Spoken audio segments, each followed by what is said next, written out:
The man in the dusty street wasn't a hero. You need to understand that from the jump. Heroes don't look at a child and see a dollar sign. And that's exactly what Marcus Mac Brennan saw. 500 of them, to be exact.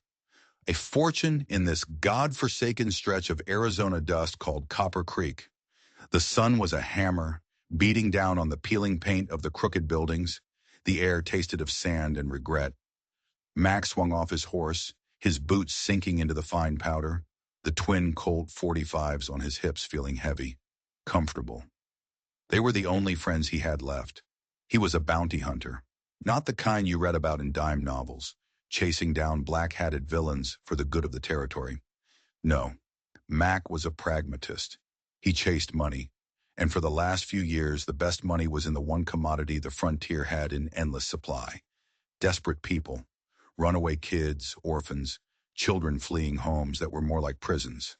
He found them, he collected his fee, and he never ever asked what happened next. It was cleaner that way. This job was different, though. Usually the bounties were small, $100 here, 50 there. But 500 for one boy? A kid named Timothy, maybe 10 years old. Dark hair, green eyes, a small scar over his left eyebrow. The description was seared into his memory. The client was anonymous, the money wired to a bank in Tombstone. All Mac had to do was deliver the package, dead or alive. He preferred alive. It was usually less messy.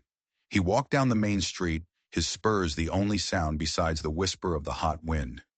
People saw him coming and melted away. They recognized the look in his eyes, the look of a wolf who'd forgotten how to be anything else. He didn't care. Their fear was a tool, just like his guns. He was about to head for the saloon, the best place to start asking quiet questions, when he heard it. It was a sound he knew all too well, the sharp crack of a piece of wood hitting flesh. It was followed by a child's cry, a thin, hopeless sound that was swallowed by the heat. Then a man's voice, thick with cheap whiskey and rage. "You worthless little bastard. I told you to have that wood chopped." Another crack. Another cry. Mac's hand drifted down, resting on the worn leather grip of his pistol. Not out of justice, not out of anger, but out of pure, cold, professional curiosity. Could it really be this easy? He moved like a ghost, hugging the side of the ramshackle house. It was barely more than a shed, the kind of place where hope came to die. He peered through a grimy window, a crack in the faded curtain giving him a perfect view. And what he saw made even his jaded blood run a little cold. There was a boy backed into a corner. He had dark hair matted with sweat. He was small, all sharp angles and jutting bones. And his back was a road map of cruelty, covered in welts and bruises, old and new. Towering over him was a mountain of a man, built like a blacksmith with a belly full of beer and a face flushed with rage. He held a broken piece of an axe handle in one massive fist. As Mac watched, the man raised it again. "You're not even my real son," the man snarled. "Should have left you to die with your mother." The boy flinched, trying to make himself smaller, but there was nowhere to go. And in that moment, the boy looked up, his eyes catching the light. They were green, a brilliant, terrified green, just like the description. And just above his left eyebrow, a tiny pale scar. It was him, Timothy, his $500 payday. The boy wasn't looking at his abuser. He was looking down at something in his hands, a small, crudely carved wooden horse. He clutched it like a holy relic. "You're not going to let him hit me again, are you?" the boy whispered to the toy. And that whisper, that strange, desperate little question did something to Mac.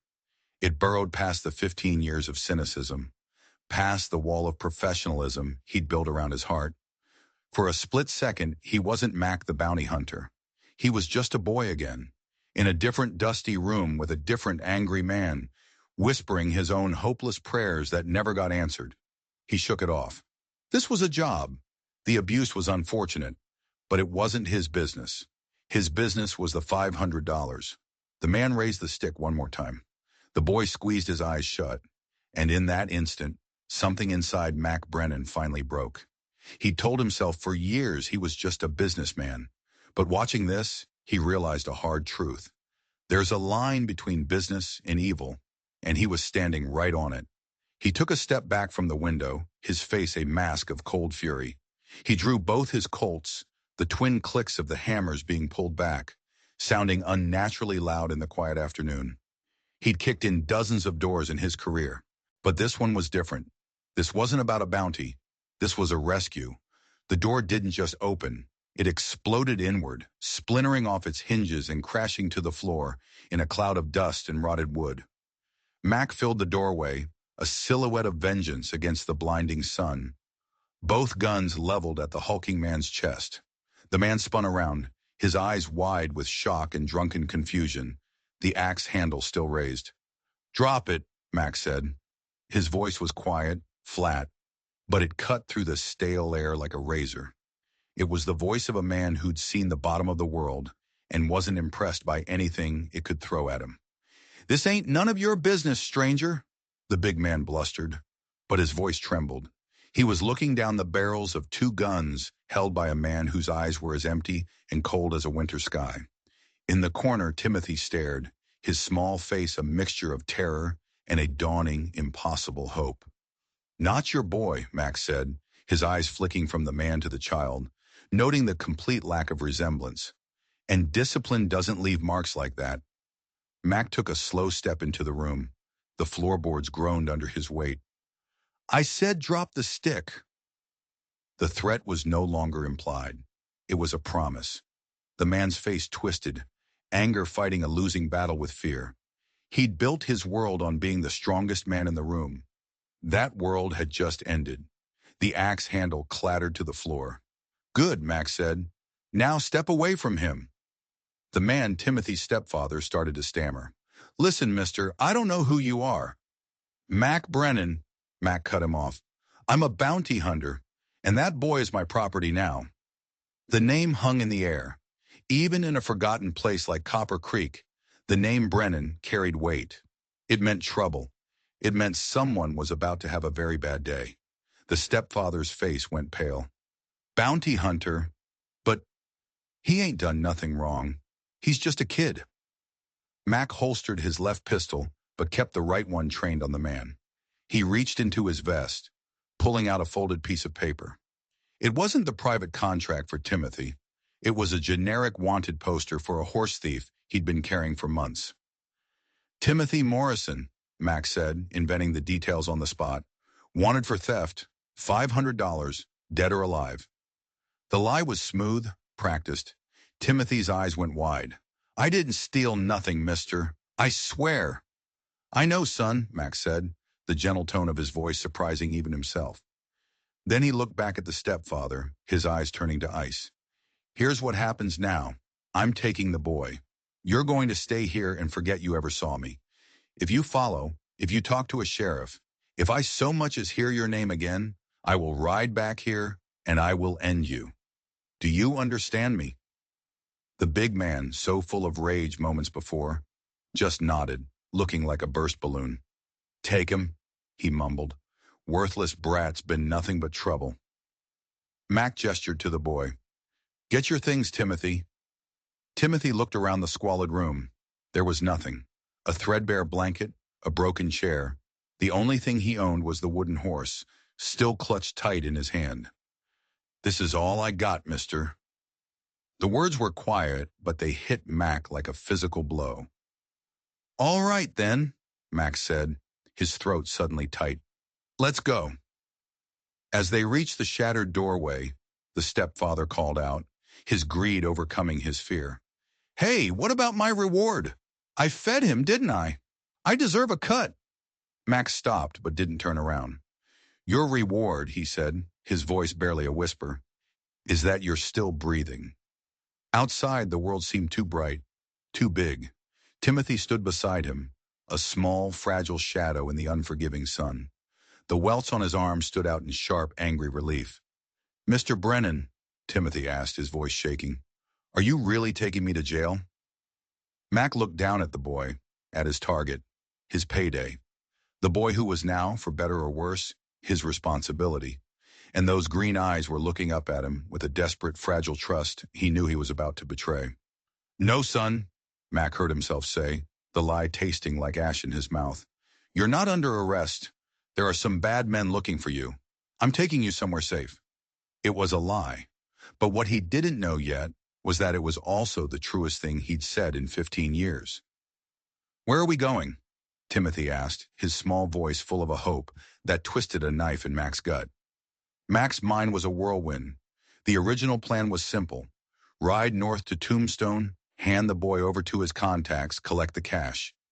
But that plan was made before he saw the bruises, before he heard that whisper to a wooden horse.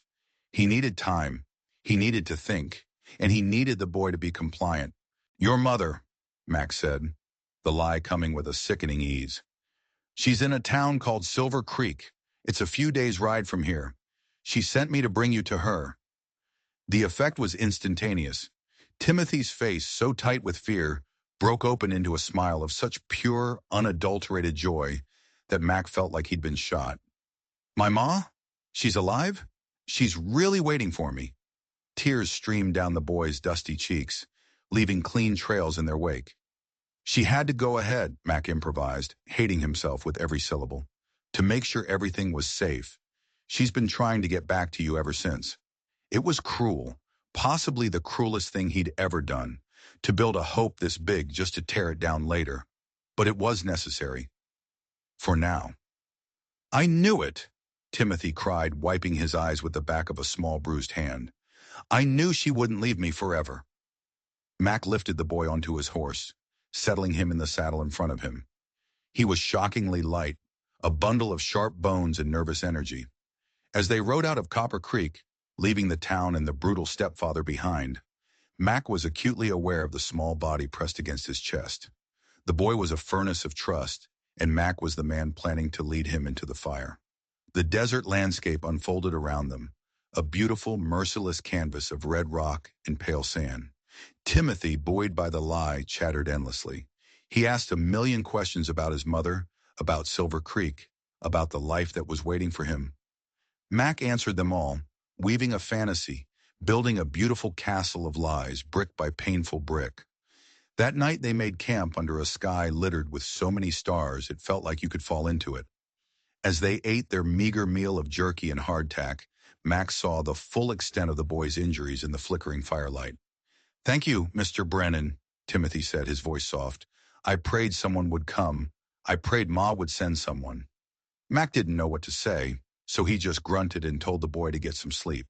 Timothy curled up in his bedroll, hugging the wooden horse to his chest. Mac stayed awake, staring into the flames. He should have been feeling triumphant. The job was easy. The money was as good as his. Instead, all he felt was the weight of those green eyes, and a question he hadn't asked himself in years began to echo in the silence of the desert. What kind of man have I become? The next day, as the sun climbed the sky, turning the air into a shimmering haze, Timothy's curiosity finally landed on the one question Mac had been dreading. Mac, he began, having been told to drop the Mr. How did you know my ma? How did she find you? Mac kept his eyes on the horizon. He'd known this was coming. We were friends, he said, the lie carefully constructed, from a long time ago, before you were born. I owed her a favor. Were you sweet on her? Timothy asked with the blunt innocence of a child. Mac almost laughed. Maybe a little. She was a special woman. She still is, Timothy said, his loyalty fierce. You'll see. When we get to Silver Creek, she's probably got a little house with a garden. She always wanted a garden, with tomatoes and sunflowers. And she said I could get a dog. He talked for an hour, painting a picture of a paradise he'd built in his mind during the darkest years of his life. A perfect mother, a perfect home, a perfect life waiting for him just over the next rise. And Mac just listened, each word another stone on his conscience. It was that afternoon that things started to feel wrong. It started with a glint of light on a ridge, miles behind them. Mac saw it out of the corner of his eye, a reflection, like sunlight off a spyglass. He dismissed it at first. The desert plays tricks on you. But an hour later, he saw it again. Closer this time. He was a hunter.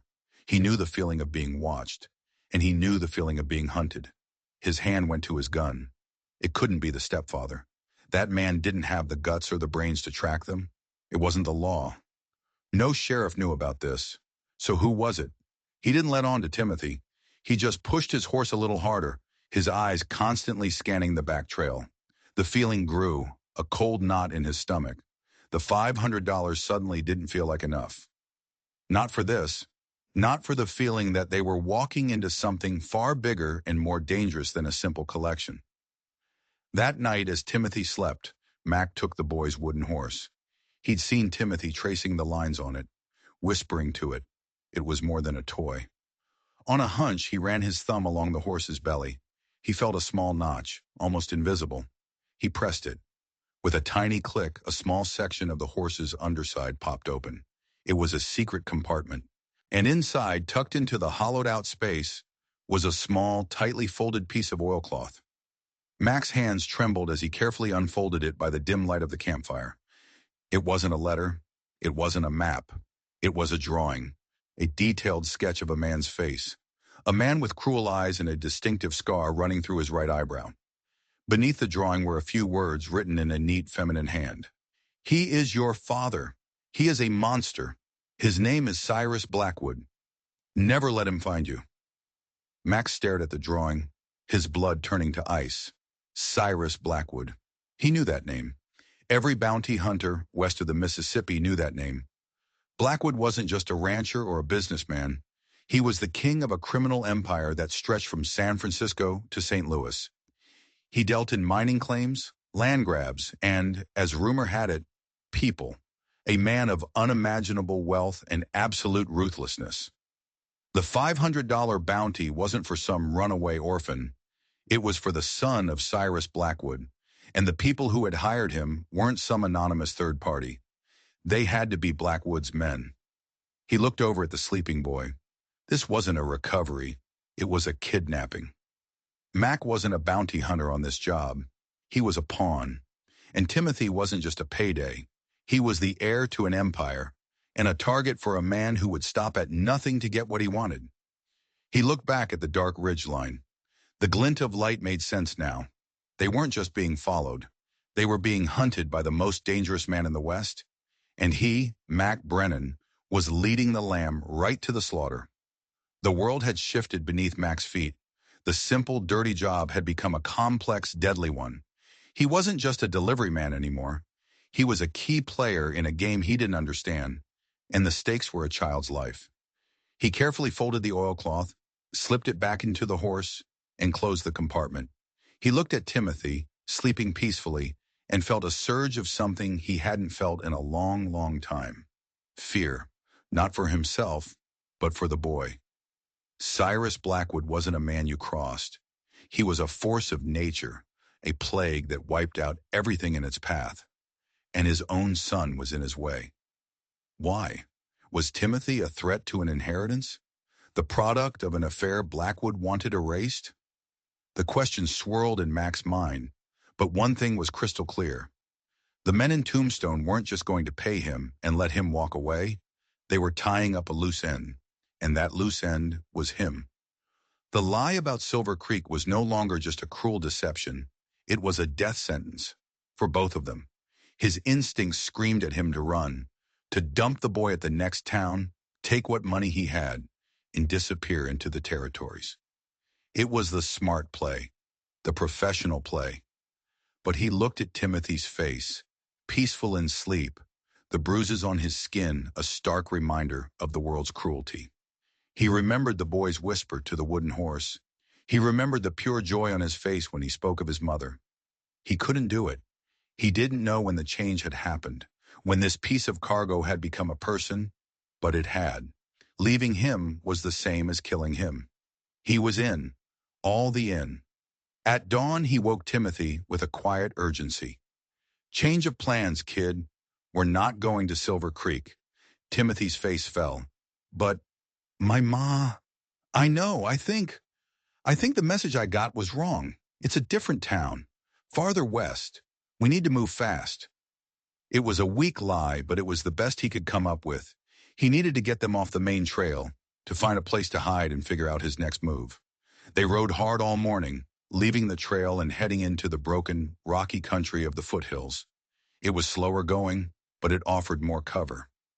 Every shadow seemed to hold a threat. Every gust of wind sounded like a horseman. Mac's nerves were stretched taut as a wire. Around noon they stopped in a narrow canyon to rest the horse. It was quiet. Too quiet. Mac was scanning the canyon rim when Timothy, who had wandered a few feet away, let out a small gasp. "Mac, look!" He was pointing at a rock. Scratched into its surface was a symbol, a simple carving of a soaring hawk.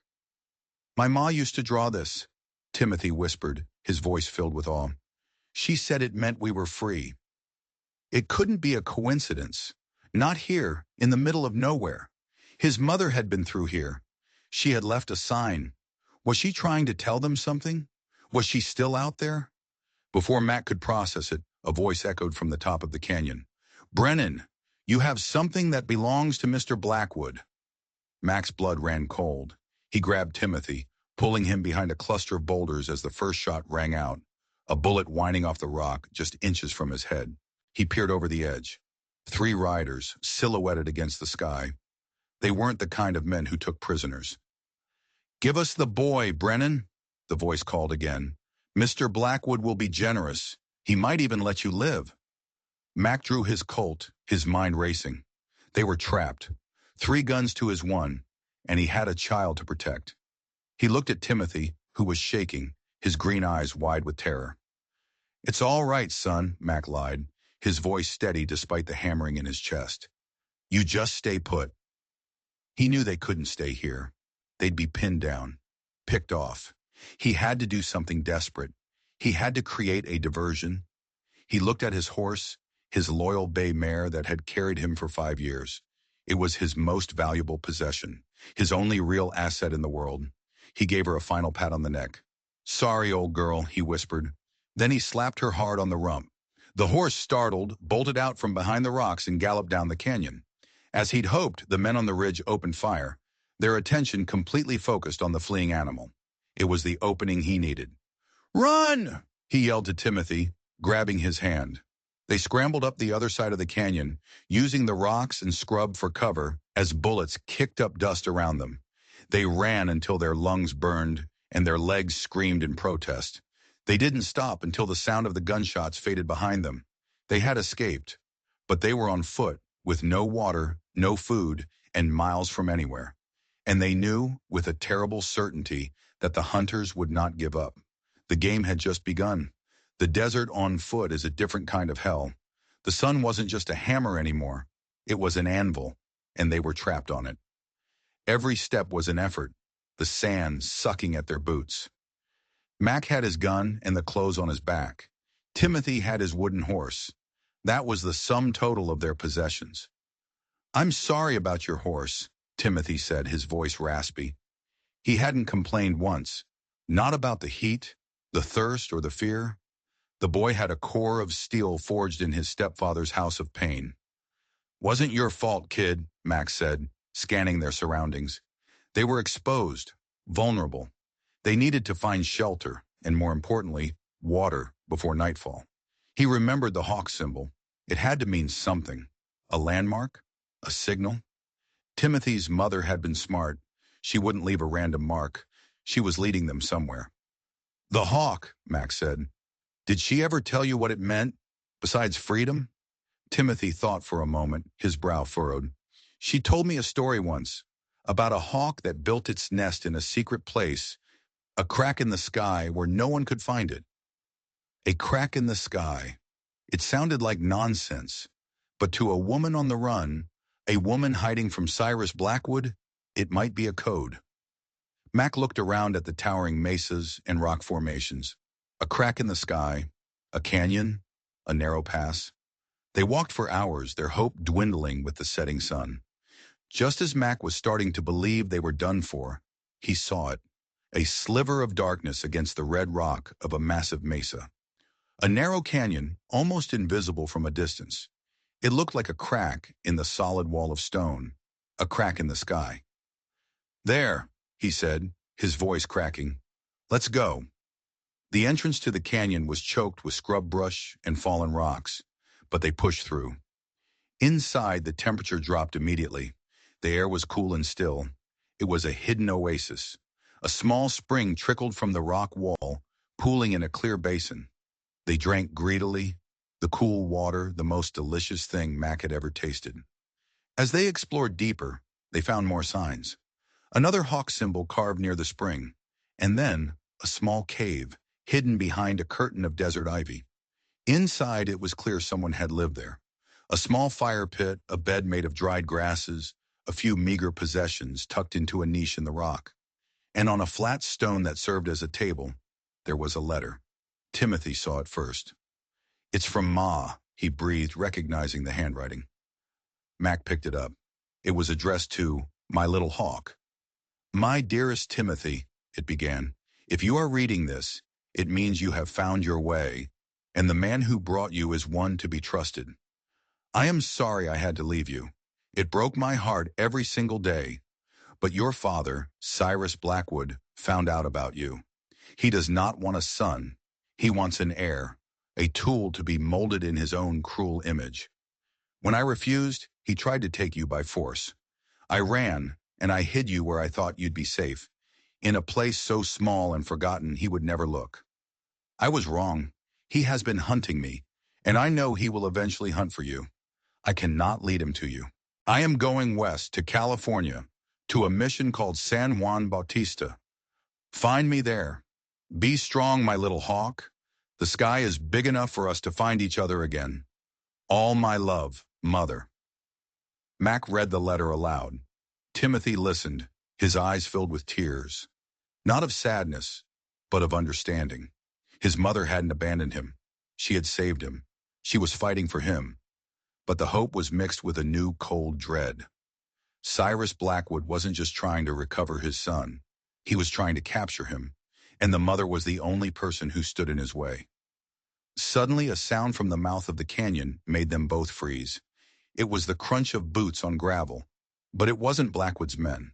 A silhouette appeared in the fading light. A large, hulking figure. It was Timothy's stepfather. He held a rifle in his hands, and his face was split in a greasy smile. "Well, well, well," he slurred, his voice dripping with menace. "Looks like I hit the jackpot. I heard them fellas in town talking, offering $1,000 for the boy now, and I know where he is." He had followed them. The drunken, stupid brute was more cunning than Mac had given him credit for. He'd overheard Blackwood's men raising the bounty and decided to claim it for himself. "You made a mistake coming here," Mac said, slowly moving in front of Timothy, his hand hovering over his Colt. The stepfather laughed. "I don't think so, Brennan. You're out of tricks. It's you and a kid against me. Now step aside, the boy's coming with me." He raised the rifle, and in that moment Mac knew this was it. He'd run out of lies and out of road. All that was left was the gun. The canyon was a tomb waiting for a body. The stepfather stood there, silhouetted against the last light of day, the rifle looking like a toy in his massive hands. He was a bully, plain and simple, but a bully with a gun was a dangerous thing. Mac knew he had one advantage: speed. The big man was drunk and overconfident. Mac was sober, desperate, and fast. "I'm not telling you again, Brennan," the stepfather snarled. "Move." "You don't want to do this," Mac said, his voice low and calm, trying to keep the man talking, trying to buy a half second. "There are other men looking for him, men who won't be happy you interfered." The man laughed, a harsh, ugly sound. "I ain't scared of them. I'll take the boy, get the money, and disappear. But first I'm going to teach you a lesson for breaking down my door." That was the opening Mac needed. The man's ego was making him sloppy. As he spoke, his rifle barrel drifted just a fraction of an inch. It was enough.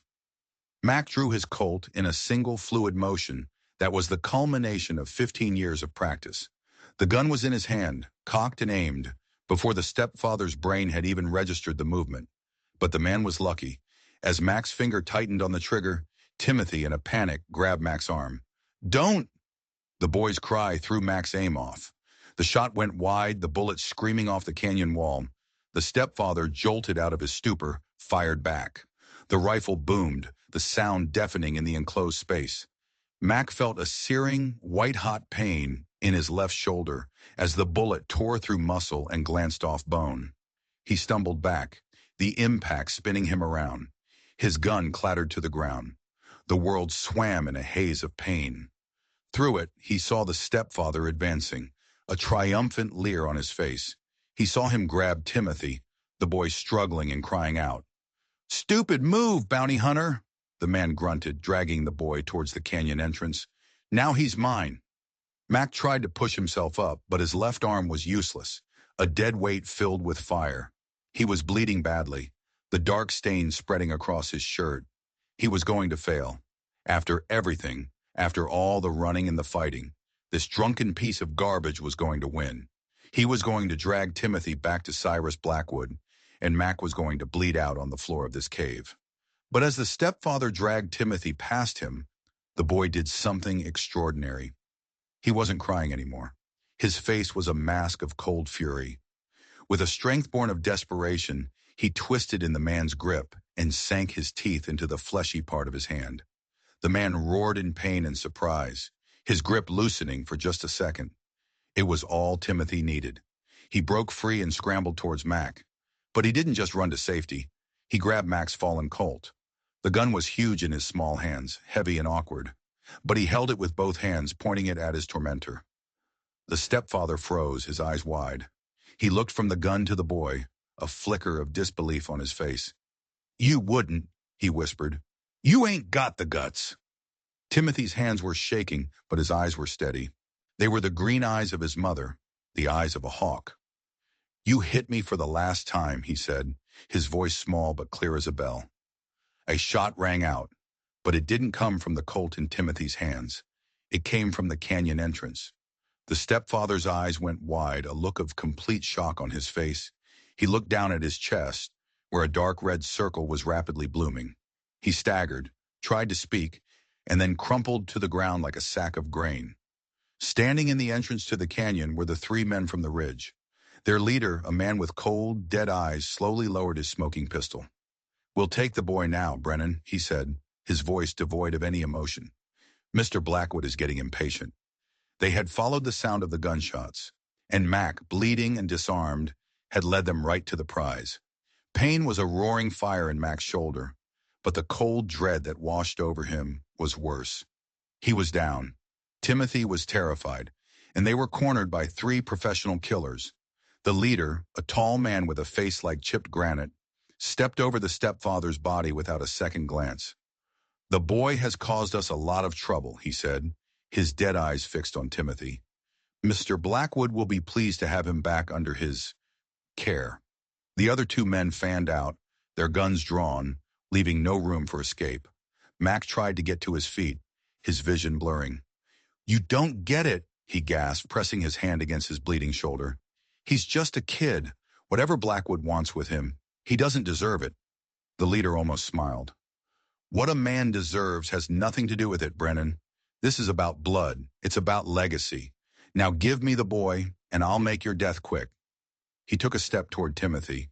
The boy was still holding Mac's heavy Colt, but he was frozen with fear. Mac knew in that moment that there was only one card left to play. It was a wild, desperate gamble, but it was all he had. "You kill me, and you'll never find it," Mac said, his voice raspy. The leader paused. "Find what?" "The ledger," Mac lied, pulling the idea from thin air. His mother's ledger. She wasn't just on the run. She was smart. She kept records of everything. All of Blackwood's operations. Names, dates, shipments, everything. It's enough to bring his whole empire down. And she hid it. The man's eyes narrowed. It was a good lie because it was plausible. A woman like Timothy's mother would have fought back with any weapon she could. "Where is it?" "I'm the only one who knows," Mac pressed, sweat and blood dripping into his eyes. "You kill me, it's lost forever. But if you let me and the boy go, I'll tell you where it is." The leader considered it. Mac could see the calculation in his eyes. The boy was valuable, but the ledger was a weapon that could destroy his boss. It was also a weapon he could potentially use for himself. "How do I know you're not lying?" "Look at what she did," Max said, gesturing around the cave. She left clues for her son. She was always one step ahead. You really think she wouldn't have an insurance policy? The man was wavering. Mac had to push harder. Let us walk out of this canyon. Give us a horse and a day's head start. In exchange, I'll leave a map to the ledger at the mission in Gilliben. You have my word. It was a bounty hunter's promise, which was to say, it was worth nothing. But the man didn't know that. He was greedy, and Mac was counting on that greed. The leader looked at his men, then back at Mac. One horse, no water. You get 1 day. If that map isn't there, we will hunt you to the ends of the earth, and we will take you apart piece by piece. Understand? Understood, Mac breathed, relief making him feel lightheaded. They watched as Mac, leaning heavily on Timothy, stumbled out of the canyon. One of the men brought him a horse. Without a word, Mac pulled himself into the saddle, the movement sending a fresh wave of agony through his shoulder. He reached down and pulled Timothy up in front of him. He didn't look back. He just kicked the horse into a slow walk, heading west into the darkness. They rode in silence for a long time, the only sound the clip-clop of the horse's hooves on the hard-packed earth. Is there really a ledger? Timothy finally asked, his voice small. No, son, Max said, his voice tight with pain. There's no ledger. Then they're going to come after us. Yes, Max said, they will. He hadn't bought them freedom. He just bought them time. A day, maybe 2. And they were heading into the deadliest part of the desert, one man badly wounded, with a pack of killers on their trail. The gamble hadn't saved them. It had only delayed the inevitable. And now they were alone, with the entire desert as their enemy, and the wrath of Cyrus Blackwood right behind them. The day's head start was a cruel joke. Without water, they wouldn't last a day. Mac knew it.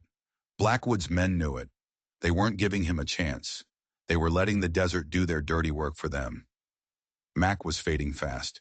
The initial shock was wearing off, replaced by a deep, throbbing ache and a dizzying blood loss. He was weaving in the saddle, and it was taking all his concentration just to stay conscious. Timothy, seeing how pale he was, had taken the reins, his small hands guiding the horse with a grim determination that belied his age. They needed a miracle. And in the middle of the Arizona desert, miracles were in short supply. As dawn broke, painting the sky in brutal shades of orange and red, Max saw something on the horizon. It wasn't a town. It was a plume of dust. A large one. It wasn't Blackwood's men. They were on horseback. This was bigger. It was a wagon train. There, Mac croaked, pointing a shaky finger. We have to get to them. It was their only chance. Safety in numbers. A doctor. Water. They pushed the tired horse, the plume of dust growing closer, resolving into the shapes of canvas-covered wagons lumbering across the plains. They were 100 yards away when Mac's strength finally gave out. The world dissolved into a black tunnel, and he slipped from the saddle, hitting the ground with a dull thud. He woke up to the smell of whiskey and the feeling of a needle stitching his skin. He was in the back of a wagon, the gentle rocking a soothing rhythm. An old man with a kind, wrinkled face was tending to his shoulder. You're a lucky man, the old man said, his voice a gravelly rumble. Bullet went clean through. Another inch to the left, and you'd have bled out before that boy of yours reached us. He's not my boy, Mac mumbled, his throat dry. Could have fooled me. The way he was screaming for help, I'd have sworn you were his pa. Name's Jedediah. I'm the wagon master on this train. We're headed for California. California, the word sparked in Mac's foggy brain. The mission, San Juan Bautista. It was a sign. We need to get to California, Mac said. Can we travel with you? Jedediah looked him over, his eyes shrewd. He saw the gun belt, the hard lines on Mac's face. He knew what Mac was, or at least what he had been. We're a peaceful folk, Mr. Brennan, Mac Brennan. We're not looking for trouble. We're running from it. Aren't we all? Jedediah sighed. All right, Brennan. You can ride with us. You work for your passage, and no trouble. You bring trouble to my people, and I'll leave you in the desert myself, bullet wound or no. For the next 2 weeks, they became part of the wagon train. It was a rolling town of farmers, merchants, and families, all dreaming of a better life in the West. Mac, his arm in a sling, did what he could, helping with repairs, standing guard at night. Timothy was a different person. Surrounded by other children, cared for by the women, he started to act like a boy again. He played games, he laughed. The haunted look in his eyes began to fade. Mac watched him, feeling a strange sense of pride and a deeper sense of dread. This was a temporary reprieve. Blackwood's men were still out there. They were smart, patient, and relentless. They wouldn't give up. Max spent the night staring out at the vast, dark plains, his mind racing. Getting to California wasn't enough. Blackwood had money and influence everywhere. They could never truly be safe as long as he was alive and looking for them. And then there was the promise of the ledger. The hunters would go to Gila Bend. When they found nothing, their hunt would become even more ferocious. He had to turn the lie into a truth. He needed leverage. He needed a weapon to stop Cyrus Blackwood for good. One evening, sitting by the fire with Jedediah, he decided to take another gamble. He told the old wagon master everything, about the bounty, about Timothy's real father, about the chase through the desert. Jedediah listened patiently, his face unreadable in the flickering firelight. When Mac was finished, the old man was silent for a long time. "You've stepped in it deep, son," he finally said. "This Blackwood fella, he's not the kind of man you can just run from. You need to face him." "How?" Mac asked. "He's an army. I'm one man with a wounded shoulder." "You're not just one man," Jedediah said, his eyes twinkling. He gestured around the camp, at the families sleeping in their wagons. "These are good people.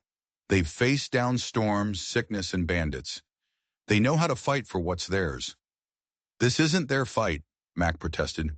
"You made it their fight when you brought that boy into our camp. He's one of us now, and we protect our own." Suddenly Mac saw a glimmer of a plan. It was insane. It was suicidal. But it was better than running. "Jedediah," Mac said, his voice low and intense. "I need to send a message. And I need a lot of guns." The message, carried by a rider paid with Mac's last few dollars, was simple. It was addressed to the leader of Blackwood's hunters, and it told him the location of the ledger had changed. It was now at a place called Redemption Canyon, a box canyon in the Sierra Nevada foothills, just a few days from their current position. And it came with a warning: come alone, or the ledger would be destroyed. It was a bluff, a trap, and everything depended on the hunter's greed being greater than his caution. While they waited, Mac and Jedediah prepared. The wagon train was full of men who could shoot. They were farmers, not soldiers, but they knew how to handle a rifle to protect their families. Jedediah laid out the plan. They would circle the wagons at the mouth of Redemption Canyon, creating a makeshift fort. It was a classic defensive position. The hunters would have to ride straight into their guns. Mac, meanwhile, would be the bait. He and Timothy would wait deep inside the canyon. They had to make it look real. When the day came, the air was tense. The women and children were hidden. The men took their positions, rifles resting on wagon wheels and barrels, their faces grim. Mac, his shoulder still aching, checked his Colt. He looked at Timothy, who was hiding behind a rock formation. The boy was scared, but he nodded at Mac, a silent promise of courage. Hours passed. The sun beat down. Then they saw them. Not one rider, but all three. The leader had been smart enough not to come alone, but he was still arrogant enough to ride right into the canyon. They rode slowly, their eyes scanning the canyon walls, sensing a trap but unable to see it. They saw Mac and Timothy at the far end of the canyon. "Brennan!" the leader called out, his voice echoing off the rocks. "You lied to me." "I'm a man of my word," Mac yelled back. "The ledger is here, but it comes with a price. You leave us alone. Forever." The leader laughed. "I don't make deals with liars." He raised his gun. "This is the end of the line." "No," Max said, his voice ringing with a newfound authority. "This is for you." He raised his good arm. It was the signal. From the top of the canyon walls and from the circled wagons came a sound like thunder. It was the roar of 50 rifles firing at once. The volley of lead tore through the canyon, ripping into the hunters. It was a slaughter. 2 of the men were knocked from their saddles before they could even react. The leader, hit in the leg, managed to stay on his horse. his face a mask of shock and rage. He turned his horse and tried to flee, but the men of the wagon train were relentless. Another volley brought his horse down. He was trapped. Mac walked slowly towards him, his Colt leveled. The hunter was trying to crawl, his legs shattered. You can't, he gasped, looking at Mac with dawning horror. Who are you? I'm the man who's ending this, Mac said. He didn't kill him. That would have been too easy. Instead, Jedediah's men tied him up. They were taking him to the nearest marshal, along with the bodies of his men. They would tell the law the full story of Cyrus Blackwood's kidnapping attempt. It wasn't the ledger Mac had promised, but it was something better. A witness. The foundation of Blackwood's empire was about to crumble. As the wagon train prepared to move on, Jedediah clapped Mac on his good shoulder. You did good, son. You found something worth fighting for. Mac looked over at Timothy, who was standing with the other children, a genuine smile on his face. He wasn't just a bounty anymore. He was a boy with a future. And Mac Brennan, for the first time in his life, felt like he might have one too. The journey to San Juan Bautista was different. The threat was gone, replaced by a quiet sense of anticipation. The news of the shootout at Redemption Canyon would travel fast. With a captured witness and 2 dead assassins, federal marshals would be descending on Cyrus Blackwood's empire. He would be too busy fighting for his own survival to worry about one boy. For now, they were safe. When they finally reached the mission, it was just as beautiful as Timothy's mother had described. A peaceful sanctuary of white adobe walls and green gardens, nestled in a vibrant California valley. Mac and Timothy walked through the mission gates, their hearts pounding. They found a priest, an old man, with gentle eyes, and asked if he knew a woman who had come from Arizona. The priest smiled. You mean Eleanor? And her husband? Mac's blood ran cold. Husband? The priest led them to a small cottage on the edge of the mission grounds. A woman was in the garden, tending to tomato plants that were, indeed, as big as a man's fist. She had dark hair and brilliant green eyes. She looked up as they approached, and her face broke into a look of disbelief, then overwhelming joy. Timothy! She cried, running to him, sweeping him up in an embrace that was fierce and tender all at once. Mac watched, his throat thick with emotion. This was the moment he had lied about, the scene he had invented to keep the boy moving. And here it was, real and true and more powerful than he could have ever imagined. A man came out of the cottage. He was a tall, kind-faced man who looked at the reunion with a gentle smile. This was her husband. He explained that he had been a doctor back east and had met Eleanor when she was fleeing from Blackwood. They had fallen in love, married, and had been trying to find a way to get Timothy back ever since. They had a home, they had a life, and now they had their son. Later that evening, Max sat with Eleanor. She thanked him, her gratitude so profound it made him uncomfortable. You saved him, she said simply. I just delivered the mail, Mac replied, deflecting. No, she insisted, her green eyes serious. You did more than that. You gave him back his faith that there are good people in this world. And you gave me back my son. There is no way I can ever repay you. Mac knew it was time for him to go. He didn't belong here, in this place of peace and family. He was a man of the road, of violence and shadows. He stood to leave, but Timothy ran to him, grabbing his hand. Don't go, the boy said, his voice thick with tears.